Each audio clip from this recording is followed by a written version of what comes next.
Hello everyone, welcome back to the channel. मैं हूं आपके साथ पंकज। बच्चों, हमारा चल रहा था चैप्टर नंबर 7। बहुत बड़ा चैप्टर है, मुझे पता है ख़त्म ही नहीं हो रहा है, लेकिन इसके मार्क्स भी उतने ही ज़्यादा है। अगर आपका 40 मार्क्स का आपका एग्ज़ाम आना है तो उसमें से समझ लो 30% मार्क्स तो इसी चैप्टर के 10 मार्क्स तक का ही चैप्टर आएगा। और इस चैप्टर को एक बार अच्छे से पढ़ लोगे तो जो आगे के आपके चैप्टर हैं उसमें बहुत सारी डिडक्शन आ चुकी है। सिर्फ यही एक ऐसा चैप्टर है जिसमें एक ही टॉपिक कटा है, लेकिन जो बाकी चैप्टर्स हैं उसमें समझ लो आपके चैप्टर 50% से भी कम कर दिए। तो इस चैप्टर को अच्छे से पढ़ो।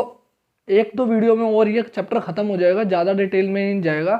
थोड़ा बड़ा है टॉपिक, मैं समझ सकता हूँ, और बीएसटी थोड़ी सी बोरिंग हो जाती है, बट नॉलेजेबल है। आगे बीएसटी का ये वाला जो आज हम टॉपिक करेंगे आपका इकोनॉमिक्स में भी आएगा। जितने भी कॉमर्स के बच्चे हैं ये सेम टॉपिक थोड़ा सा इसका मतलब और डिटेल में मिलेगा आपको। तो देखो, आज स्टार्ट करते हैं। हमने बोरोड फंड स्टार्ट किया हुआ था जिसमें हमने डिवेंचर पढ़ लिए थे, डिवेंचर के मेरिट डिमेरिट्स पढ़ लिए थे। आज हम दो टॉपिक कवर करेंगे। एक करेंगे लोन फ्रॉम कमर्शियल बैंक और दूसरा लोन फ्रॉम फाइनेंशियल इंस्टीट्यूशन। दोनों ही टॉपिक इंपॉर्टेंट है और कमर्शियल बैंक वाला ज़्यादा इंपॉर्टेंट है क्योंकि ये आपके रियल लाइफ में भी एप्लीकेबल होता है बहुत बार। अब देखो, पहले समझो कमर्शियल बैंक होते क्या है। हमारी इकोनॉमी में दो टाइप के बैंक्स हैं, एक सेंट्रल बैंक और एक कमर्शियल बैंक। कमर्शियल बैंक वो होते हैं, उनकी कैसे हम पहचान करेंगे कौन सा सेंट्रल बैंक है और कौन सा कमर्शियल बैंक है। तो कमर्शियल बैंक बच्चों वो होगा जो हमारे से पब्लिक से डिपॉजिट एक्सेप्ट करेगा। जैसे हम ये हमारा पीएनबी बैंक हो गया, एसबीआई हो गया, आईसीआई हो गया, एचडीएफसी हो गया, या और भी कैनरा बैंक हो गया, इनमें जाके हम डिपॉजिट करते हैं, अपना पैसा जमा करवाते हैं। ग्रांटिंग लोन मतलब जो हमें लोन पे पैसा देते हैं, चाहे कंपनीज को दे रहे हो चाहे जनरल पब्लिक को दे रहे हो। दूसरा जो इन्वेस्टमेंट करते हैं, अपने पैसे को कहीं ना कहीं इन्वेस्टमेंट करते हैं, कहीं फ्यूचर प्लान्स में लगाते हैं, और इनका जो एम होता है वो प्रॉफिट कमाना होता है। जितने भी ये बैंक्स हैं जो काम कर रहे हैं प्रॉफिट के लिए ही करते हैं। तो ये वो ऐसे बैंक होते हैं कमर्शियल बैंक। और दूसरा जो सेंट्रल बैंक मैंने बताया वो बैंक होता है बच्चों हर इकोनॉमी में मतलब जितनी भी कंट्रीज़ हैं उनमें एक ही होता है वो। जैसे हमारे देश का जो सेंट्रल बैंक है वो है RBI, reserve bank of India. उसका काम हमसे डिपॉजिट लेना नहीं होता, ना वो हमें लोन देता है। वो क्या करता है, बैंक्स जितने भी आपके देश के बैंक्स हैं, बैंक पॉलिसीज है वो बनाता है, बैंक्स को रेगुलेट करता है, बैंक के रूल्स वगैरह, बैंक्स को कैसे काम करना है वो समझाता है। तो हमारे जो सोर्स ऑफ फाइनेंस है, तो हमें किसी कंपनी को आरबीआई से पैसा नहीं मिलता, तो सेंट्रल बैंक के पास हम नहीं जा सकते। हम जाते हैं, कंपनीज जाती हैं, या सोल प्रोप्राइटर जो भी बिजनेस हो वो कमर्शियल बैंक के पास पैसा लेने जाते हैं। अब कमर्शियल बैंक हमें और क्या फैसिलिटी देते हैं, ये हमें कैश क्रेडिट देते हैं। जो हमें फंड दे रहे हैं या तो वो हमें कैश में पैसा दे देंगे, या फिर डिस्काउंटिंग ऑफ बिल, या आपने अपने अकाउंट्स के चैप्टर में पढ़ा होगा बिल ऑफ एक्सचेंज में, कि हमारे पास कहीं से बिल आता है, एक तरह से मान लो चेक आता है, तो हम उसको डिस्काउंट करा लेते हैं बैंक से। हमें 3 महीने बाद पैसे मिलने, लेकिन बैंक हमें अभी पैसा दे देता है अपना कुछ प्रॉफिट काम को डिडक्ट करके। तो यहाँ से भी बैंक अपना एक प्रॉफिट कमाता है। इसके बाद हमें बैंक्स ओवरड्राफ्ट की फैसिलिटी देता है। ये तो बहुत इंपॉर्टेंट फैसिलिटी है। जितने भी छोटे मोटे बिजनेसमैन होते हैं उनके पास पैसा अगर है भी नहीं फिर भी वो अपने अकाउंट से ज़्यादा पैसा निकाल सकते हैं, तो उसे कहते हैं ओवरड्राफ्ट। टर्म लोन देता है। टर्म लोन क्या होता है, उसके ऊपर कोई कंडीशन होती है कि इतने टाइम के अंदर आपको पैसा वापस करना ही करना है, 6 महीने बाद, 1 साल बाद, कभी भी आपको पैसा वापस करना पड़ जाएगा। अब ये है एलओसी, इसकी फुल फॉर्म होते हैं लेटर ऑफ क्रेडिट। ये कहाँ पे काम आता है बच्चों, अगर आपको एक्सपोर्ट करना है, अगर मैं किसी कंट्री में एक्सपोर्ट करना चाहता हूँ या इंपोर्ट कर रहा हूँ कहीं से, तो वहाँ पे ये एलओसी काम आता है। अभी जब आपका 10th चैप्टर आएगा इंटरनेशनल बिजनेस वाला, वहाँ पे ये आएगा डिटेल में थोड़ा सा टॉपिक। तो जब तक आपके बैंक आपको एलओसी नहीं लिख के देंगे तब तक आप इंपोर्ट नहीं कर सकते, क्योंकि जो सप्लायर है उसको ट्रस्ट होना चाहिए कि इस पर्सन के बैंक में इतना पैसा पड़ा है। तो ये भी हमें बैंक एक फैसिलिटी देते हैं बिजनेस को।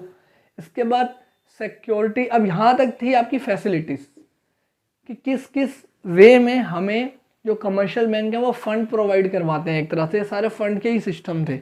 अब आगे क्या है कि कमर्शियल बैंक हमें जो पैसा देते हैं वो एक तो पहले जो होता था वो सिर्फ मीडियम और स्मॉल टाइम के लिए पैसा देते थे। मतलब स्मॉल टाइम होता है 1 साल के लिए ही हमें वो पैसा देते थे। फिर बाद में क्या हुआ, उन्होंने 3 साल से 5 साल के लिए हमें कंपनियों को पैसा देना स्टार्ट कर दिया। लेकिन आजकल वो लॉन्ग टर्म पीरियड के लिए भी हमें पैसा फाइनेंस कर देते हैं, 5 साल 10 साल 15 साल के लिए भी पैसा दे देते हैं। उसके बदले में वो हमसे वही या तो कोई सिक्योरिटी देंगे, कुछ ना कुछ गिरवी रखेंगे, या वही चार्ज अगेंस्ट एसेट, ये हमने डिबेंचर में भी पढ़ा था, चार्ज अगेंस्ट एसेट करवा लेंगे हमसे कि ये एसेट बिकेगी तो हमें पैसा मिलेगा। और इनका जो रेट होता है, अब ये बदले में हमसे इंटरेस्ट लेंगे, इनका जो रेट होता है वो फिक्स्ड नहीं होता, ये बहुत सारे वेरियस फैक्टर पे डिपेंड करता है कि मार्केट में इकोनॉमी की क्या पोजीशन है इस टाइम। हो सकता है आज मैं पैसा लूँ तो मेरे को हाई रेट इंटरेस्ट देना पड़े, वहीं 6 महीने बाद वो इंटरेस्ट कम हो जाए। तो ये उस टाइम की इकोनॉमिक कंडीशन क्या है उस पर डिपेंड करता है। देखो अब बुक में से पढ़ते हैं इसे कि क्या कमर्शियल बैंक के बारे में गिवन है हमारी बुक में। देखो, commercial banks occupy a very important position as they provide fund for different purposes as well as for different time period. अलग अलग पर्पस और अलग अलग टाइम पीरियड के लिए हमें देते हैं। Commercial bank can be defined as a financial institution, ये भी एक तरह के फाइनेंशियल इंस्टीट्यूशन है, which perform the function of accepting deposit, granting loan and making investment with the purpose of earning profit. ये अभी हमने पढ़ा। इसके बाद ये कुछ एग्जाम्पल दिए हुए हैं, SBI, PNB, Canara bank, Allahabad bank, कुछ एग्जाम्पल है कमर्शियल बैंक के। इसके बाद क्या लिखा हुआ देखो, banks extend loan to the firm of all size. चाहे आपकी फर्म छोटी है, चाहे आपका छोटा बिजनेस है, चाहे आप बहुत बड़ा बिजनेस चला रहे हो, टाटा, रिलायंस, अंबानी, मतलब ऐसा आपका बिजनेस है, तब भी आपको ये लोन दे देते हैं, जितने मर्जी बड़े अमाउंट का आपको लोन चाहिए हो। एंड इन मैनी वेज, अलग अलग तरीके से ये आपको लोन देते हैं, जो हमने इतने सारे देखे। इसके बाद क्या है, they provide finance in the form of cash, credit, discount of bill, term loan, overdraft, issue of LOC, letter of credit. आगे लिखा हुआ है, generally commercial banks provide short term and medium term loan. Generally ये short term और medium term का ही loan देते थे। अब आ गया, but nowadays they have also started extended loan for long period. अब वो लॉन्ग पीरियड के लिए भी हमें लोन देने लग गए हैं। The borrowers is required to provide सब सिक्योरिटी, आपको कुछ ना कुछ गिरवी रखना पड़ेगा, या फिर चार्ज ऑन एसेट आपको जनरेट करना पड़ेगा। और फ्यूचर में ये आगे यही लिखा हुआ है कि अगर जो हम, ये भी एक बेनिफिट होता है, हम बैंक को लम्प सम लिखा हुआ है इसमें, देखो आप 4th लाइन में लिखा हुआ है, the amount of loan is repaid either in lump sum और इन इंस्टॉलमेंट। लम्प सम का मतलब होता है आप सारा पैसा एक साथ भी दे सकते हो बैंक को, या फिर आप इंस्टॉलमेंट में भी दे सकते हो। मान लो आपने 5 करोड़ का लोन लिया, अब आप चाहो 5 का 5 करोड़ एक साथ दे दो, या फिर आपके पास अभी पैसा आ गया, पहले ही पैसा आ गया, जब आपको पे करना है उस डेट से पहले पैसा आ गया, तो आप 1 करोड़ अभी दे दो, 1 करोड़ फिर बाद में दे दो, 1 करोड़ बाद में दे दो, ऐसा भी आप कर सकते हो। इसके बाद लिखा था, rate of the interest charge by the bank depends on the various factors like characteristic of the firm. Firm किस तरह की है ये भी डिपेंड करता है। अगर आपकी जो फर्म है उसमें बहुत ज़्यादा रिस्क है, जो आप बिजनेस कर रहे हो वो हाईली रिस्क है, तो हो सकता है फर्म, बैंक्स जो है वो आपसे ज़्यादा इंटरेस्ट ले, कि पैसा डूबने के चांस है तो हम इंटरेस्ट से इतना रिकवर कर ले कि हमें लॉस ना हो। And level of interest rate in the economy, और इकोनॉमी में क्या इंटरेस्ट रेट चल रहा है, बाकी बैंक्स कितना इंटरेस्ट दे रहे हैं, RBI ने क्या पॉलिसी बनाई है, उसके ऊपर भी ये डिपेंड करता है। ये तो था इसका मीनिंग वगैरह। अब देखो इसके मेरिट्स और डीमेरिट्स पे आते हैं, आपको स्क्रीन पे दिख जाएंगे इसके मेरिट्स और डीमेरिट्स। पहला देखो इसका मेरिट क्या, ये इकोनॉमिकल है। इकोनॉमिकल क्यों है, जो हमने वो पढ़े थे ना बच्चों, डिबेंचर, प्रेफरेंस शेयर या इक्विटी शेयर, उनके लिए हमें बहुत सारे अंडर राइटर वगैरह, या फिर इसमें लिखा हुआ है प्रोस्पेक्टस इशू करने पड़ते हैं। प्रोस्पेक्टस आपने 2nd चैप्टर में भी पढ़ा होगा कि एक तरह की एडवर्टीजमेंट होती है जो कंपनीज निकालती है कि हम शेयर इशू कर रहे हैं, तो उसको अखबार में या टेलीविजन वगैरह में, वेब पब्लिशिंग में शो करना पड़ता है, तो उसके पैसे लगते हैं। अंडर राइटर्स को कमीशन देना पड़ता है, बहुत सारी फॉर्मेलिटीज़ होती है, तो उसके कंपैरिजन में इकोनॉमिकल है, हमें कोई पैसा नहीं लगता, छोटी मोटी फॉर्मेलिटीज़ पूरी करनी पड़ती है। नेक्स्ट दिया हुआ सिक्रेसी रहती है। सिक्रेसी कैसे रहती है, बैंक्स आपकी इन्फॉर्मेशन किसी को नहीं देंगे कि इन्होंने हमसे लोन लिया है, ये कंपनी लोन में है। देखो हमें पता भी नहीं चलता, बहुत सारी कंपनियां बर्बाद हो जाती है। आपको मैं बताता हूँ, एक कंपनी आपने सुनी होगी वीडियोकॉन। वीडियोकॉन एक कंपनी आती थी जिसके टीवी आते थे, वॉशिंग मशीन आती थी, फ्रिज आते थे और बहुत चलती थी। अब आप देखते हो कि इसकी वीडियोकॉन के प्रोडक्ट भी नहीं दिखते आपको, और ना आपको उसका ऐड वगैरह दिखती होगी, क्योंकि इस कंपनी ने बैंक से लोन लिया बहुत सारा, और बाकी ऐसे बिजनेस में इन्वेस्ट कर दिया जहाँ पे इनको लॉस हो गया, लेकिन आप लोगों को ये इन्फॉर्मेशन नहीं है क्योंकि बैंक्स कभी भी ये इन्फॉर्मेशन नहीं देते। तो ये भी एक आपको एक बेनिफिट होता है। इसके बाद नेक्स्ट बेनिफिट है टाइमली अवेलेबिलिटी ऑफ फंड। अब ये है जब भी बैंक कंपनीज को ज़रूरत पड़ेगी बैंक के पास जा सकते हैं। ये नहीं है कि आज नहीं है, दो नहीं है, इतने सारे बैंक्स हैं, कोई ना कोई बैंक तो दे ही देगा। कम से कम मार्केट में आप लगा लो 10 से 15 बैंक्स हैं। अगर एक के पास नहीं मिला दूसरे के पास चले जाएंगे, दूसरे नहीं, या फिर ऐसा भी कर सकते हो आधा लोन यहाँ से ले लिया आधा लोन दूसरे बैंक से ले लिया, तो ये भी एक बेनिफिट है। नेक्स्ट है flexible source of finance. Flexible कैसे, आप कभी भी पे कर सकते हो। आपने 5 साल के लिए लोन लिया था लेकिन आपको 1 साल बाद ही पैसा मिल गया, तो आप अभी पेमेंट कर दो उसकी। 2 साल बाद पैसा मिल गया, अभी हाफ पेमेंट कर दो। जितना पैसा आपके पास आया आप उतनी पेमेंट कर दो ताकि आपका इंटरेस्ट का बर्डन कम हो जाए थोड़ा सा, तो ये भी एक बेनिफिट है। लास्ट है कंसेशनल रेट्स। अब ये क्या होता है, आरबीआई की गाइडलाइंस हैं कि जो स्मॉल यूनिट्स हैं, स्मॉल यूनिट्स मतलब जो छोटे बिजनेस हैं, इनको लेस लो रेट पे लोन प्रोवाइड किया जाए ताकि ये लोग डेवलप कर सके, ग्रोथ कर सके, जिससे एम्प्लॉयमेंट जनरेशन हो। तो ये भी एक बेनिफिट मिलता है बहुत ज़्यादा। अब इसके डीमेरिट्स भी हैं। पहला डीमेरिट्स है शॉर्ट टर्म फाइनेंसिंग। मोस्टली जो होता है बैंक्स 5 साल 10 साल से ज़्यादा का लोन नहीं देते। अब 5 साल 10 साल कंपनियों के लिए जो है ये छोटा ही टाइम है, क्योंकि जहाँ पे वो बिज़नेस में इन्वेस्ट कर रहे हैं उस बिज़नेस से उन्हें जो रिटर्न आएगा, प्रॉफिट आएगा, वो 5 साल बाद ही आना स्टार्ट होगा। धीरे धीरे कोई भी बिज़नेस ग्रो करता है, तो ये एक डीमेरिट हो जाता है कि 5 साल बाद जैसे मेरा बिज़नेस ग्रो हुआ, प्रॉफिट कमाना स्टार्ट हुआ, उसी टाइम बैंक को पे करना पड़ा, तो ये एक दिक्कत आती है इसमें। इसके बाद है डिफ़िकल्ट प्रोसीजर।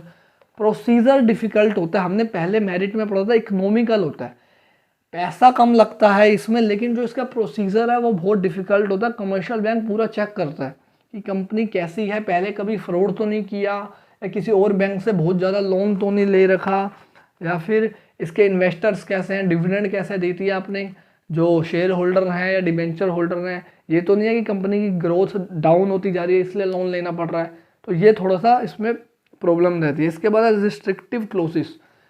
बैंक ना पहले से ही कुछ वो लगा देते हैं, रिस्ट्रिक्शन लगा देते हैं कंपनीज के ऊपर कि आप ये काम नहीं कर सकते, या इससे ज़्यादा डिविडेंड नहीं दे सकते, इस बिज़नेस में इन्वेस्टमेंट नहीं कर सकते। तो ये भी एक कंपनी के पॉइंट ऑफ व्यू से डीमेरिट है कि कंपनियाँ बंद गई। अब कंपनियों को कहीं अच्छी इन्वेस्टमेंट का मौका आया भी तो वहाँ पे वो इन्वेस्ट नहीं कर सकती। इसके बाद है फिक्स बर्डन। अब बर्डन आ गया कि हर साल बैंक को इंटरेस्ट देना ही देना है, ये भी दिक्कत है। जैसे डिबेंचर होल्डर्स में आया था कि इंटरेस्ट देना ही देना पड़ेगा फिक्स्ड रेट का, तो ये भी एक बहुत बड़ी प्रॉब्लम है। ये हो गया आपका ख़त्म हो गया कमर्शियल बैंक का टॉपिक। मेरिट डीमेरिट हो गया, इसका मीनिंग हो गया।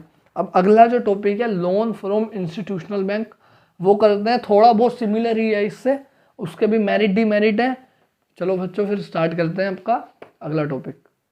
तो देखो बच्चों, अब क्या होते हैं लोन फ्रॉम फाइनेंशियल इंस्टीट्यूशन। हमारी जो सेंट्रल गवर्नमेंट है या फिर स्टेट गवर्नमेंट जो होती है, इन्होंने ये स्टेब्लिश किए होते हैं अलग अलग, अपने जितने भी स्टेट हैं, स्टेट ने अपने स्टेट में अलग अलग किए होते हैं और सेंट्रल ने भी अपने अपनी जगह पे किए होते हैं। अब मतलब सेंट्रल हो सकता है सारी स्टेट में ना करें, लेकिन अपने स्टेट में सारे स्टेट ने ये किया होता है। ये एक तरह से ऐसे इंस्टीट्यूशन बनाए होते हैं। अब कमर्शियल बैंक में तो क्या था, वो हमसे लोन देने के अलावा हमें डिपॉजिट भी ले रहे थे और भी फैसिलिटी देते हैं, जैसे लोकल फैसिलिटी दे दिया, हमारे बदले में शेयर खरीद लिए, बहुत सारा काम करते हैं। लेकिन इनका मेन काम सिर्फ ये होता है कि हमारे देश में इंडस्ट्री को डेवलप करना है, कैसे डेवलप किया जाए, उनको लोन प्रोवाइड करें, उनको इन्फॉर्मेशन प्रोवाइड करें, उनको टेक्निकल इन्फॉर्मेशन दे, मॉडर्नाइजेशन करें। अगर कोई नई टेक्नोलॉजी आई है तो वो उनको बताएं जाके, अगर वो उनके बिजनेस से रिलेट करती हैं, तो ये इनका काम होता है। तो देखो क्या लिखा हुआ है, सेंट्रल एंड स्टेट इसको स्टेब्लिश करते हैं, also known as development bank. इसलिए इनको डेवलपमेंट बैंक्स भी बोला जाता है क्योंकि ये इंडस्ट्री डेवलपमेंट के लिए ही बनाए जाते हैं। इनका एम यही होता है, aim to promote industry development in the country. Help for market survey, ये मार्केट सर्वे में ही आपको ये छोटे मोटे जो बिजनेस होते हैं या कंपनीज होती हैं उनको हेल्प करते हैं कि एक्चुअल में मार्केट में किस चीज़ की डिमांड है, या हमारा जो प्रोडक्ट है वो लोगों को कितना पसंद आ रहा है, तो उसमें भी ये हेल्प करते हैं। साथ में ये आपको टेक्निकल असिस्टेंस भी देते हैं। अगर आपको कोई टेक्निकल इन्फॉर्मेशन चाहिए आपके बिज़नेस की, मान लो आपको कोई बिज़नेस है, आप घर में बनाते हो, अभी अभी आप छोटे ही उसमें छोटी मार्केट है आपकी, आप थोड़ा सा ही घर पे बनाते हो और आपके आसपास के मार्केट में बेच देते हो। लेकिन अब आप चाहते हो कि आपका बिजनेस बड़ा हो जाए, लॉन्ग टर्म चले, बहुत बड़ा हो, पूरे इंडिया में आपका ग्रोथ हो, तो वहाँ पे ये कैसे आपको टेक्निकल कौन सी मशीन्स लगेगी उसकी हेल्प करते हैं। आपको मार्केट की हेल्प करेंगे कि आपका कॉम्पिटिटर कौन है इस टाइम, कौन सा प्रोडक्ट है जो मार्केट में सबसे ज़्यादा बिक रहा है, क्या उसका प्राइस है। तो ये भी ये हेल्प करते हैं। साथ में मैनेजमेंट में भी हेल्प करते हैं कि आपको सामान कहाँ से लाना चाहिए, कहाँ पे फंड लगाना चाहिए, कैसे कैसे आपको अपना प्रमोशन करना चाहिए, एडवर्टीजमेंट करनी चाहिए, वो सारा का सारा ये एक तरह से आपको कंप्लीट इन्फॉर्मेशन दे देते हैं। साथ में ये लार्ज फंड देते हैं और लॉन्ग पीरियड के लिए देते हैं। ये जो पैसा देते हैं वो ज़्यादा होता है। अब ये ज़्यादा पैसा ना डिपेंड करता है कौन सा बिजनेस है। अगर कोई गाँव का बिजनेस है उनके लिए 10 करोड़ भी ज़्यादा है। अगर छोटा सा बिजनेस है वो पहली बार अपनी ग्रोथ कर रहा है तो 10 करोड़ ज़्यादा है। लेकिन अगर कोई पहले से ही बिजनेस जो दिल्ली में मान लो पूरा फैला हुआ, अच्छे से दिल्ली में उनकी सेल है, अब वो पूरे इंडिया में सेल करना चाहता है तो उनके लिए 10 करोड़ कम है। तो ये डिपेंड करेगा बिजनेस टू बिजनेस। और ये मोस्टली किस चीज़ के लिए पैसा देते हैं, अगर आपको अपना एक्सपेंशन करनी है, ग्रोथ करनी है, मॉडर्नाइजेशन करनी है, बड़ी बड़ी मशीन खरीदनी है, बाहर से मशीन मंगवानी है, तो उसके लिए ये आपको पैसा देते हैं। अब देखो इसको भी बुक से पढ़ते हैं क्या आपको गिवन है इसकी स्टेटमेंट। देखो, the central government and the state government has stabilised several financial institution all over the country to provide financial help to the companies engaged in the business. These institutions are also called development banks as they aim to promotion industrial development of a country. Besides providing financial help, these institutions also conduct market survey and provide technical assistance and managerial service to people who run the enterprises. यही सारा हमने points में पढ़ लिया। Points में पढ़ने में थोड़ा इजी सा लगता है, छोटा सा लगता है। This source is ideal to raise large fund for long term needs for expansion, reorganisation and modernisation. Reorganisation मतलब आप दोबारा अपने ऑर्गेनाइजेशन को ग्रो करना चाहते हो, दोबारा से उसको बनाना चाहते हो, अच्छा ऑफिस वगैरह, नई फैक्ट्री दोबारा लगाना चाहते हो, वो होता है ये। अब नीचे एक, अब आपको जो स्क्रीन में फ़ोटो दिख रही होगी, ये कुछ अलग अलग फाइनेंशियल इंस्टीट्यूट है जो इंडिया में सेटअप है। इनको आपको एक दो बार नज़र मार लेना। जैसे सबसे लास्ट वाला आपने सुना होगा, LIC सुना होगा, एक UTI है वो सुना होगा, IDBI बैंक सुना हो सकता है, ICI सुना होगा। तो ये सारे कुछ एग्जांपल है, वैसे पेपर में आपके चांस नहीं है कि ये आएंगे। अब देखो इनके मेरिट और डीमेरिट में अगर हम आते हैं तो इनके भी जो मेरिट्स हैं वो थोड़े कमर्शियल बैंक से सिमिलर है। पहला जो है मीडियम और लॉन्ग टर्म फाइनेंस के लिए पैसा देते हैं। 1 साल 3 साल जो आपके वो थे कमर्शियल बैंक थे वो नहीं दे रहे थे, अब कमर्शियल बैंक लॉन्ग टर्म के लिए देने लग गए थे, तो ये ज़्यादा आपको पैसा देने लग गए थे। इसके बाद असिस्टेंस इन बिजनेस, बिजनेस में हेल्प भी करते हैं। अभी जो हमने देखा कि मैनेजमेंट में हेल्प कर रहे हैं, मार्केट सर्वे में हेल्प कर रहे हैं, टेक्निकल हेल्प कर रहे हैं, तो आपको पैसा भी मिल रहा है, साथ में कैसे उस पैसे का यूज़ करना है, क्या दूसरा आपके पास ऑप्शन अवेलेबल है, वो भी हेल्प करते हैं। इसके बाद ईजी रीपेमेंट स्कीम, इनकी जो रीपेमेंट की स्कीम होती है वो बहुत ज़्यादा इजी होते हैं, इंस्टॉलमेंट में ही मोस्टली ये पैसा वापस लेते हैं, तो आपके ऊपर एक बर्डन नहीं आता। लास्ट है फंड इवन ड्यूरिंग रिसेशन। अब ये पॉइंट इंपॉर्टेंट है। रिसेशन का मतलब होता है कि मार्केट में पैसा नहीं है लोगों के पास, एकदम मंदी हो रखी है, हर बिजनेस का जो ग्रोथ है वो रुकी हुई है। ऐसे टाइम पे भी जब आपको बिजनेस को पैसे की ज़रूरत पड़ेगी तो ये आपको पैसा दे देंगे। हो सकता है कमर्शियल बैंक मना कर दे इस टाइम पैसा देने से, लेकिन फाइनेंशियल इंस्टीट्यूशन पैसा दे देते हैं आपको। इसके बाद लोन्स इन फॉरेन करेंसी, अगर आपको फॉरेन करेंसी में लोन चाहिए, आप मान लो किसी और कंट्री से इंपोर्ट करना चाहते हो कोई मशीन या गुड्स, तो उस कंट्री की जो करेंसी है उसमें आपको पेमेंट करनी पड़ेगी, तो उसमें भी ये बहुत ज़्यादा हेल्प करते हैं। आपको फॉरेन करेंसी में ही फिर ये आपको पैसा देंगे। डॉलर में चाहिए डॉलर में देंगे, पाउंड में चाहिए पाउंड में देंगे, यूरो में चाहिए यूरो में देंगे। अगला है परचेज ऑफ सिक्योरिटीज़। अब सिक्योरिटीज़ में क्या होता है, सिक्योरिटीज़ मतलब हमारे शेयर और डिवेंचर्स को ही हम सिक्योरिटीज़ बोलते हैं। मान लो आपके पास पैसा नहीं है, लेकिन आपको मतलब आपके पास कैश में पैसा नहीं है, आप पैसा चाहते हो, तो आप क्या करो, इन लोगों को अपनी कंपनी के शेयर दे दो, डिवेंचर दे दो और बदले में इनसे कैश ले लो। तो ये फैसिलिटी भी ये प्रोवाइड करते हैं जो कंपनी उसके लिए बहुत बेनिफिशियल होती है। इसके बाद provision of guarantee, guarantee provision of guarantee मतलब ये आपको गारंटी देंगे कि हम आपको पैसा दिलवाएंगे ही दिलवाएंगे, चाहे ये खुद दें या किसी बाहर की मार्केट फॉरेन मार्केट से पैसा आपको ला के दें, तो ये आपको पैसा किसी ना किसी हाल में दिलवा देते हैं, क्योंकि ये इनका काम ही है डेवलपमेंट हो। कमर्शियल बैंक तो मेन प्रॉफिट के लिए काम करता है, अगर उनको लगता है इनका बिजनेस प्रॉफिटेबल नहीं है तो वो पैसा नहीं देंगे, लेकिन ये लोग पैसा आपको दिलवाते ही हैं। अब इसके कुछ डीमेरिट्स भी है। डिफ़िकल्ट प्रोसीजर जो है वो डिफ़िकल्ट होता है, टाइम कंज्यूमिंग होता है क्योंकि इनको गवर्नमेंट से अप्रूवल देना पड़ता है, थोड़ा कॉस्टली होता है, इतने सारे पेपर वर्क करो, टेक्निकल के लिए जाओ सारा, तो उसमें थोड़ा टाइम लग जाता है। रिस्ट्रिक्शन ऑन बोरोवर्स, अब क्या रिस्ट्रिक्शन होती है, देखो इसमें देखो पढ़ो। द फाइनेंशियल इंस्टीट्यूशन में impose put restriction on the borrowing capacity borrowing company for instance it may limit the rate of dividend. अगर आपने इनसे पैसा लिया है तो हो सकता है ये आपके ऊपर एक लिमिट लगा दे, रिस्ट्रिक्शन लगा दे कि आप इससे ज़्यादा डिविडेंड नहीं दे सकते, ताकि अगर आप ज़्यादा ही डिविडेंड बांटते रहोगे तो इनका पैसा कैसे वापस करोगे, या फ्यूचर में आपको फिर पैसों की ज़रूरत पड़ेगी। तो हमने जो रिटेन अर्निंग पढ़ा था तो ये कहते हैं कि आप अपने पास पैसा या तो सेफ रखो या पैसे पहले हमारा पैसा दो, उसके बाद आप जितना मर्जी डिविडेंड देना। तो ये ऐसे रिस्ट्रिक्शन आपके ऊपर लगा सकते हैं। नेक्स्ट है इंटरफेरेंस इन मैनेजमेंट, ये थोड़ा मैनेजमेंट में भी आपके इंटरफेरेंस कर सकते हैं कि ये यहाँ पे पैसा मत करो, यहाँ पे इन्वेस्टमेंट मत लगाओ, एक्सपेंसेस अपने कम करो, कॉस्ट बचाओ अपने, ताकि आपकी कंपनी ग्रो कर सके और आपकी जो बोरोइंग्स है उसका पैसा आप ज़्यादा जल्दी पे कर सको।